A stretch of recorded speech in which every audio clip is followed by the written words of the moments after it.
Welcome to the She Said Privacy, He Said Security podcast.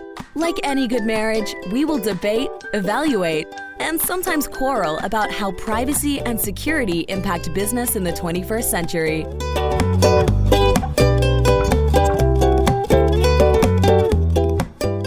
Hi, Jody Daniels here. I'm the founder and CEO of Clover Advisors, a certified women's privacy consultancy.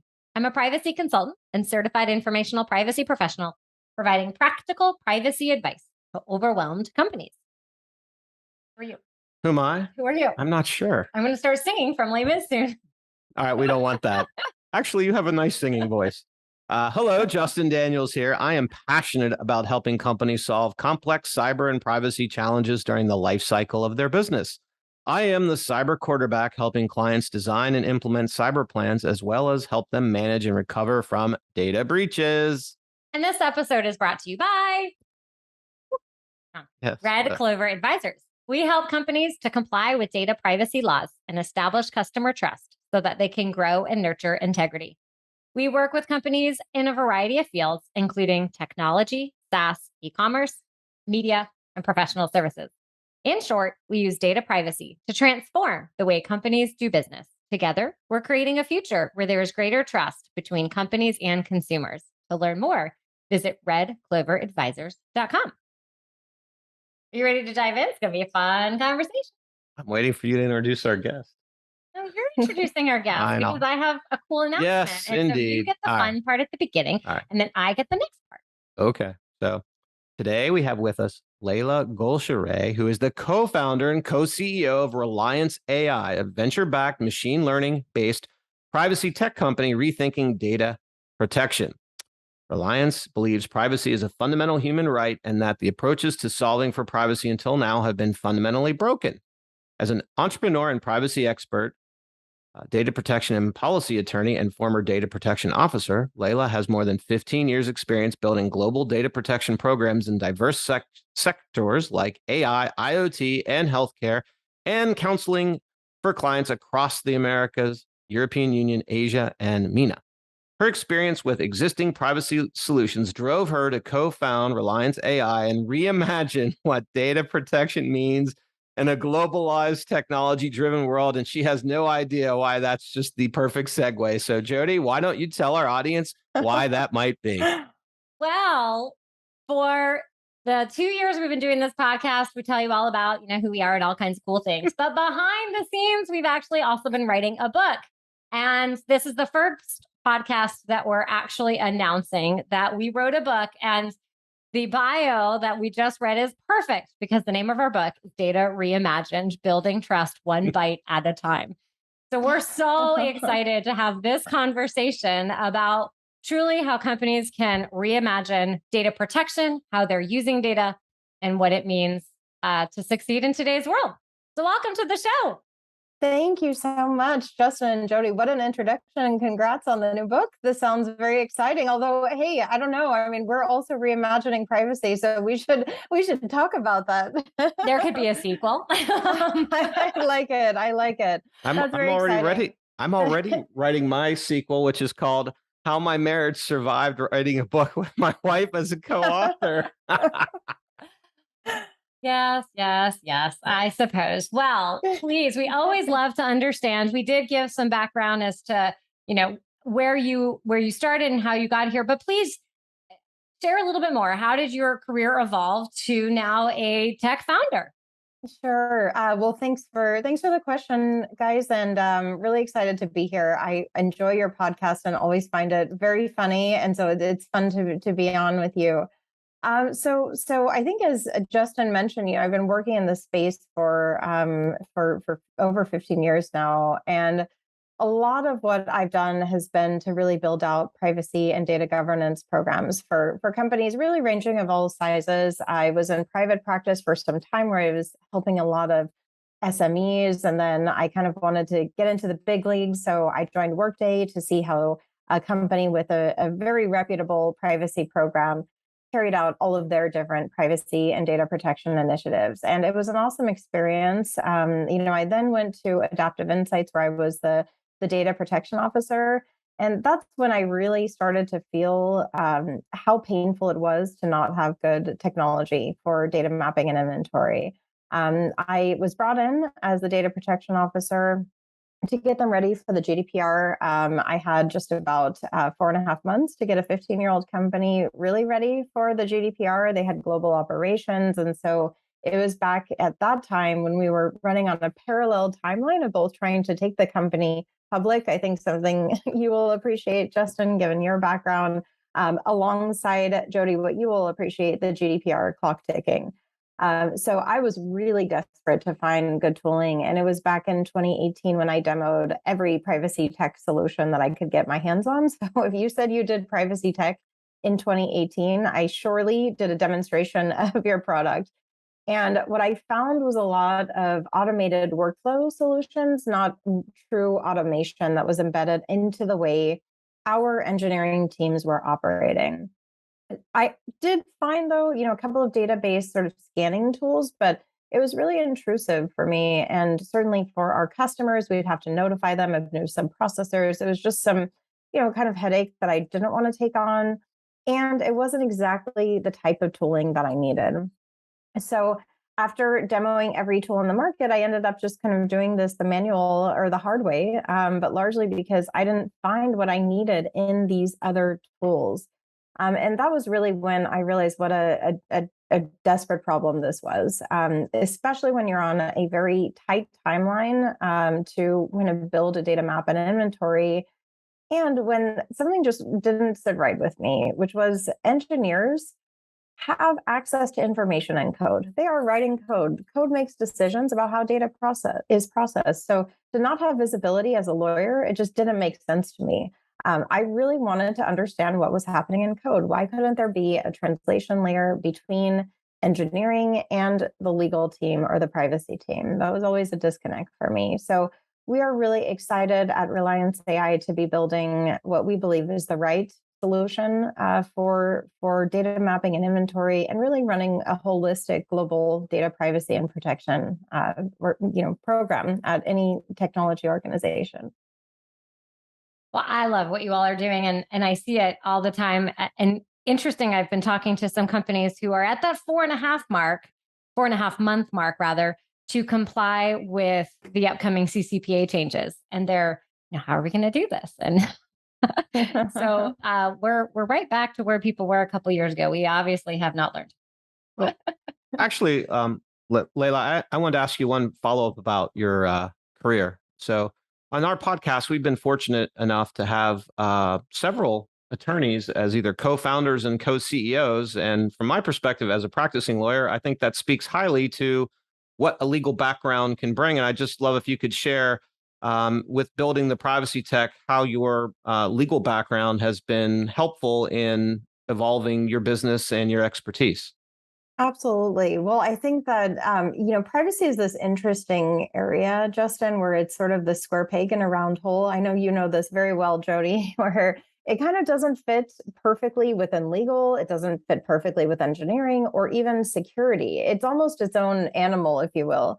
And, as far as how legal has really helped to become a co-founder of a privacy technology startup, and I think also one of the reasons that we've been very fortunate to secure some incredible customers very early on. We're only 2.5 years old, and we're already working with companies like Patreon, New Relic, Zoom is another logo where we've just signed them as a customer. We're really excited to be supporting them. But why have we been successful in our go-to-market strategy? And I think it's because we understand the pain. We also understand the workflows, right? And so it's not only about sort of what are the legal requirements, but how do you operationalize privacy? And I think, this sounds like a lot of what the work that you do, Jody, is, kind of on the ground, in the weeds, working with engineers and understanding, here's what the law says, here's what we can practically do from an engineering and implementation standpoint, and bringing that all together. So I don't think it's just being a lawyer. I think it's also having worked very closely with engineers over a pretty long period of time, building what are really real solutions to some complex privacy challenges. So, on that note, what are the privacy challenges that you're seeing companies face today? Yeah, well, I think, it's the foundational question of understanding what data an organization has, who's accessing that information, and what's being done to it. And, beyond the fact that it's like playing whack a mole, keeping up with all the different privacy legal requirements, it's really getting that foundational understanding and having that be maintained and always alive, because that is sort of the key, in our view, to unlocking, no matter how the law changes or no matter which portion of your privacy program that you are trying to address. If you have the foundational piece really nailed and you can understand and keep that maintained, that's the key to unlocking every other privacy workflow. Whether it's DSARs, you can't fulfill a data subject request unless you first know where the data subject's data is, or data protection assessments. What data are we actually talking about here? And then also maintaining your data protection assessment. So if you notice that there's a new data flow or something that's moving or shifting or changing, how do you go back and revisit that? How do you even know?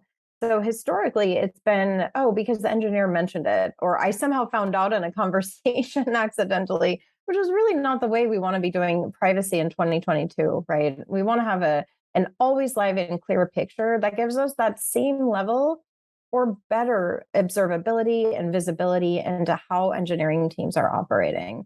And I think that lack of observability, I would say really until Reliance has been a tremendous challenge. And most of the solutions, even if you do, for example, a database scan, you're really looking at that point in time, instead of actually tracking data flows in real time. And that's really the difference. And I think the importance of embedding in what's called shift left, really embedding and understanding engineering workflows before things get pushed and go live into production, because that's not privacy by design. That's a little bit too late. I think that makes a lot of sense. And even getting the engineering team to be on board with this, and some companies might even be a privacy challenge, but they are definitely essential people and groups and functions to make this whole privacy and security thing actually work. Absolutely. Couldn't agree more. I want my t-shirt that says shift left. I'm hearing that all the time now in the privacy space about shifting left to make privacy part of the actual development. I hear you know how to trademark things. It's interesting. So speaking of shifting left, there are many privacy tools that say they can do automation. Can you share a little bit more about Reliance's approach to privacy automation? Sure, absolutely, Justin. So yes, there are a lot that do automation, and I think that one of the challenges is what are you automating and how are you automating, and does this actually reflect real workflows? And I think one of the fundamental premises that we've adopted is we cannot push against the way the engineering machine is already operating.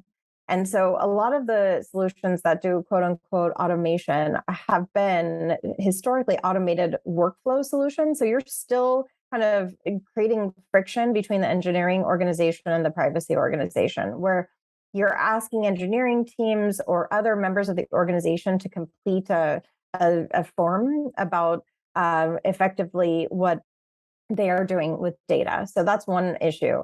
Another issue is, if you are only doing the automation of a database scan, for example, that is data at a point in time of that scan, as opposed to actually taking it back several levels and just starting at that fundamental area where decisions about how data is processed is made, which is in code.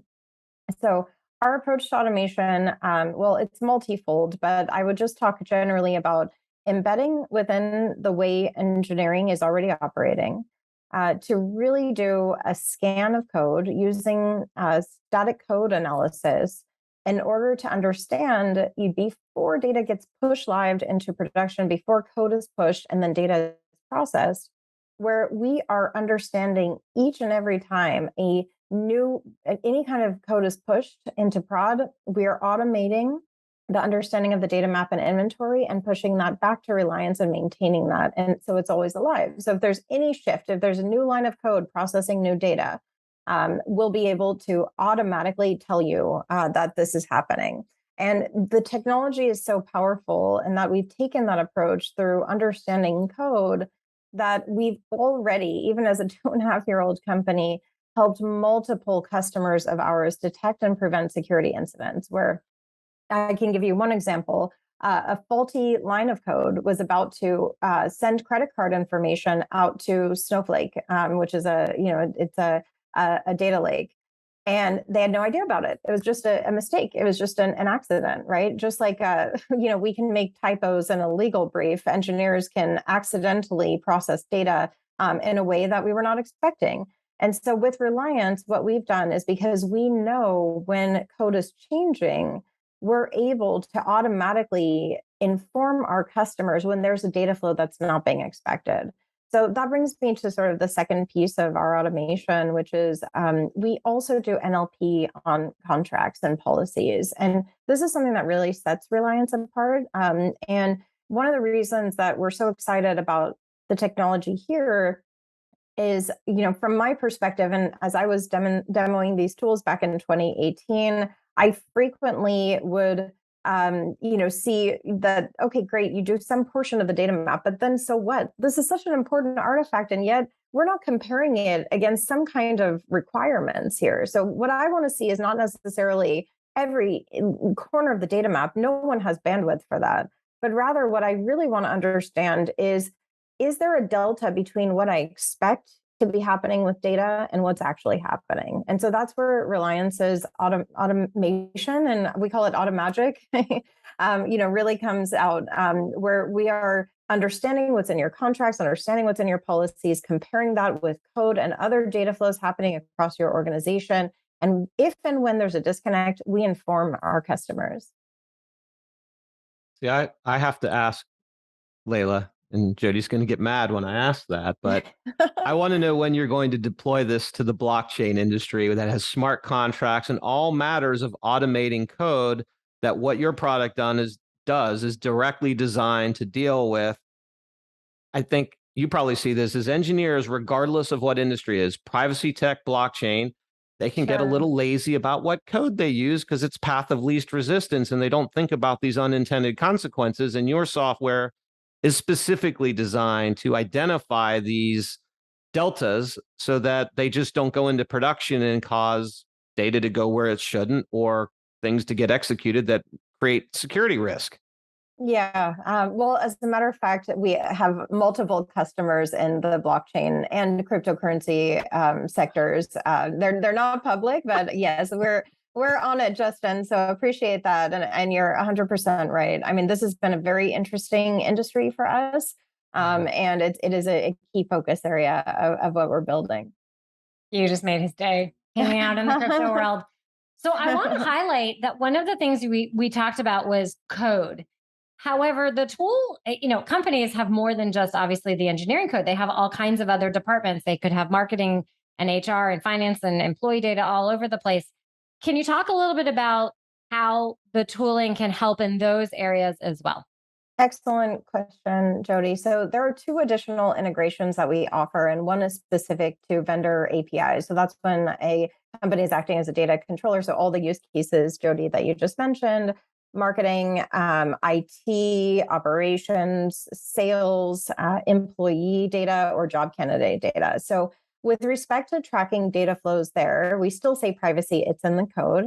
But the way that we do this is by individual vendor integrations. And again, even with respect to our underlying source code scan, we can detect when third parties are accessing any of your underlying data that's processed by your SaaS applications or any kind of applications that you have as your underlying business. But let's say you have something that's not necessarily connected to your underlying products. That's exactly when we do those vendor API integrations, where our machine learning models are pre-trained on thousands of vendor APIs. And so if you want to effectively just track how information is flowing from one place to another, we will look at that.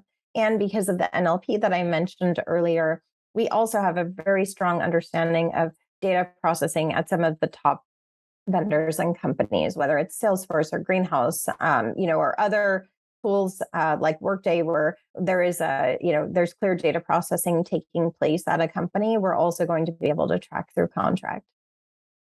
So we've talked about this before, where you're talking to a consultant, you're talking to an attorney, and lots of people, when they hear AI, they get kind of scared. It's going to take over their job. There's not going to be anything left for them to do because the tool's done it all. And we know that that's not necessarily the case. So can you share about how AI, and especially your tool, is actually helping someone do their job better? Yeah, absolutely. Well, there are jobs that, we definitely want lawyers and consultants that are, we have, there's so much strategic thinking around building a privacy program where this is where I believe we're actually creating more opportunities. On the other hand, the data mapping and inventory exercise is a really painful task, and we're not doing it right today. We just aren't. No matter how diligent we are, it is very, very difficult to get an accurate picture when data is moving and flowing and shifting every second of every day. No human can stay on top of that. So there are places where, through the use of machine learning, I believe this is actually much better for privacy and trust building and for companies. And it will enable and empower consultants and lawyers who are strategic thinkers to focus on where are the risks. So I had given that example earlier, Jody, of the case in which we've detected and prevented security breaches for some of our customer base. Now, when we detect that, it's up to the lawyer or the consultant or even the CISO. We've also found a lot of CISOs are our customers as well, to kind of take actions and make decisions around what will they do next. So what we have is a module focused on intelligent insights, where we will showcase and surface information where the lawyer or the security professional or the consultant needs to spend their time kind of, looking at, evaluating, and crafting the global privacy program and strategy. So, with respect to the automation of the data map and inventory, I think this is going to help with the work that, we do from a legal and consulting perspective, and actually enable and empower lawyers to kind of take on more interesting work in the area of privacy. And I can tell you from my personal experience, having been avoided in the hallway by multiple engineers when trying to do the data mapping projects, that actually this is the tool that I always wished I had and just could never find. That's funny. Hopefully you won't be avoided anymore. Yeah. Well, now they like it because they are like, oh, you're taking away the work and you're embedding within the way we operate. This is awesome. So that's been really rewarding about our technology as well. So, Leila, kind of segueing into opportunities for lawyers to be strategic thinkers as well as consultants. For a company that's starting their privacy program, what advice would you give them? Good question, Justin. So I think, I would take it back to some of the things that we were chatting about earlier, that you need to have a solid foundation and understanding in real time of how information is flowing. With the development of laws across the world, and I think especially if you have global operations, which every company should aspire to have at some point, right, is international customers. It is almost a Herculean task to stay on top of not only the developments, but also the data flows moving and shifting and changing on an organization. So my advice, and obviously I want everyone to buy Relyance AI and use this as the tool that they have for their organization. But whether or not you buy Relyance AI, I think the point is you have to understand data at your organization that you represent. It's absolutely foundational. It's fundamental to building any, you can't, imagine building a house without a foundation. You really cannot set up walls. You can't put on a roof. You have to start somewhere. And the right place to start is just understanding what data does the company have? How is that data flowing within the company and also outside? And what's being done to that data for what purpose? And no matter which law applies, whether it's GDPR or LGPD or you name your acronym and the alphabet soup in which privacy lawyers are now living, You have to get an answer to these fundamental questions first. I used that exact analogy yesterday in a conversation about a house. And I was saying, a lot of people, when they build their house, they have a vision of what it's going to look like and they're decorating it and they're living there. You can't get there if you didn't actually build it. And you have to start at the foundation and you build up. It's the same where you might have this grand vision of what your privacy program is going to look like. You have to start it one step at a time. And the very first step is data. But see, now what Leila said has inspired me because, Leila, we have KYC, which is know your customer. Yeah. Now I'm thinking we should combine the t-shirt to say shift left KYD for know your data. Know your data. I say know your data all day long as well. I have a lot of sayings. Yes, well, as do I, but none of them are listened to by anyone in my family. No, we don't listen to you. So I think you have a parallel career, Jody, in marketing. Maybe. I have a funny story for why I did not go into marketing, actually. But we'll save that for the cocktail hour. So in the spirit of all these different alphabet soup of privacy laws that we're kind of making fun of, we have a variety of new ones that may not come on the horizon. So in your little crystal ball, what do you think? Where do you see privacy going in the next several years, whether that's laws or even just how companies start adopting privacy in the organization or tools? And remember, her crystal ball has AI in it. Good point. It's an extra enhanced crystal ball. Right. So we take what you say more seriously because we know it's enhanced with AI. So what say you? That's it. I wish I had a crystal ball that was enhanced with AI. That would be amazing. So the direction of privacy in the future. So I think, we have already seen the domino effect of laws and regulations popping up, not just across the US, but also really the world. I think it's been really inspiring. I am a person who really deeply cares about privacy. I believe it is a fundamental human right. Also, this might be controversial, but a constitutional right. And I think that what we have seen is more awareness. And I've had this kind of debate previously around, who's done more for privacy? Has it been the GDPR or Apple as a company? Because Apple made privacy cool. That's another controversial topic of, have they been helping the consumers to help their company or brand? But I believe that they really popularized it in a way that has been really unique and really exciting. And I think that the future is privacy forward. I think what we've seen with respect in particular to some of the things that have happened in the US over the past couple of months and years is that companies are going beyond or will be going beyond just kind of embedding privacy into a URL at the bottom of a web page. That we are looking at a future that needs to be not just about privacy because it's the law, but privacy because it's about trust and because it's actually very good for your business, because it really matters.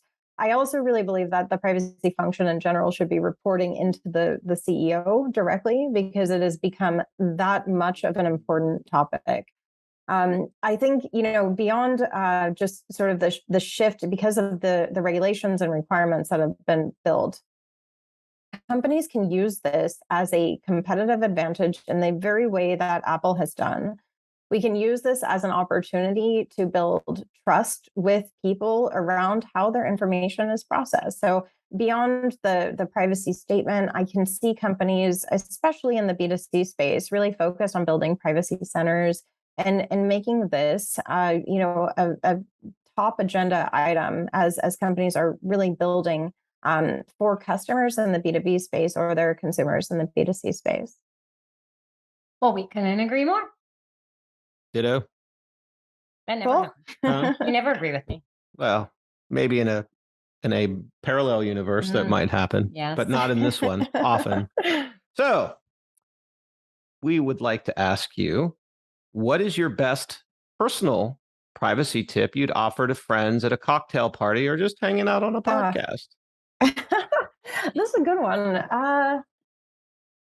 Check your location settings on your phone, I guess. There are all kinds of apps that are requesting location data.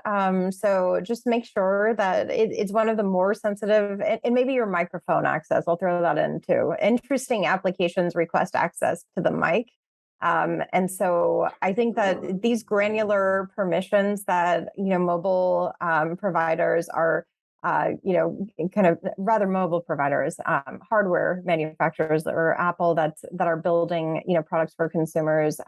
Even the Android devices have more granular access controls and permissions. So check that because you never know where you're sharing your information. It's interesting you say that. I went to dinner with two of my longtime friends who have kids who are now driving.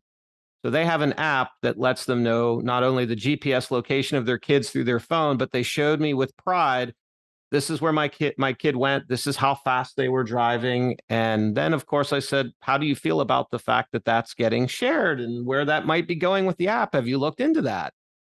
And they kind of looked at me sheepishly and said, hadn't thought about that. So I find that interesting in light of what you're saying about people just do things and privacy is just not, it's an afterthought if it's get thought of at all. Yeah, it's a really good question. I think that, some of these topics are becoming increasingly relevant. And also, do their kids know? Have they let their kids know? I wonder about that as well. But no, you're absolutely right. Understanding where the information is going and not just immediately to the company that you're sharing it with, but who are their processors and who are their sub processors and how far down the chain does this data sharing actually go? And something that we don't think about, and it's something that we should be taking into account when we're making decisions about what data we share with companies processing it. So when you're not building a privacy software company, what do you like to do for fun? Well, we used to be, my better half and I, just avid travelers. We were traveling a lot before COVID hit. So travel, I would say, Jody, that's really one of our favorite things to do. It's coming back now, so that's good. We may go check out Portugal. That's on the agenda. My better half is from Brazil, and so he knows how to speak Portuguese very well. Eu falo pouco português também. I'm learning a little bit of Portuguese myself now. But yeah, just getting back to travel, I think is, one of the joie de vivre, one of the joys of life. And I'm really looking forward to things just becoming more normalized and getting back to that. How about you both? I'd love to hear what you guys do for fun too. What do you do for fun? What do I do for fun? I take care of 2 kids and I work. And when I get a chance, we like the outdoors. My bike, my Peloton and I are good friends, and I like to bake healthy treats. What do you? Too many. What do you bake healthy treats? What do you bake, Jody? So I love chocolate chip muffins. It has to have chocolate chips. So chocolate chip granola bars, chocolate chip muffins, chocolate bars. I make a really good chocolate cupcake that has some sneaky things in it that are good for you. I make some chocolate cupcakes that aren't as bad for you. I wouldn't go with good for you, just not as bad for you. And chocolate chip cookies delicious. Are my favorite food. Indeed. What do you like to do for fun? What do I like to do? As long as there are walnuts, as long as there are walnuts in it too. I'm a walnut fan. My kids are like, the walnuts don't need to go in here. I know. What? Oh, as for me, given what, Jody likes to do for fun, let's see. I love to road bike, mountain bike, ski, paddleboard, hike, but I'm passionate about playing squash. So I'm all about exercise outdoors so that I can partake in Jody's wondrous sweets without too much damage. Well, we have thoroughly enjoyed our conversation with you today. If people are interested, where should they go to learn more? Thanks. No, and likewise, thanks so much for having me. It's been a lot of fun. So you can go to Relyance, that's RELYANCE.ai to learn more and book a demonstration of our product. Awesome. Well, we'll be sure to include that in the show notes. So it'll be on the site as well. So thank you again. We really had a lovely conversation. Likewise. Thanks, Jody and Justin. It was a lot of fun.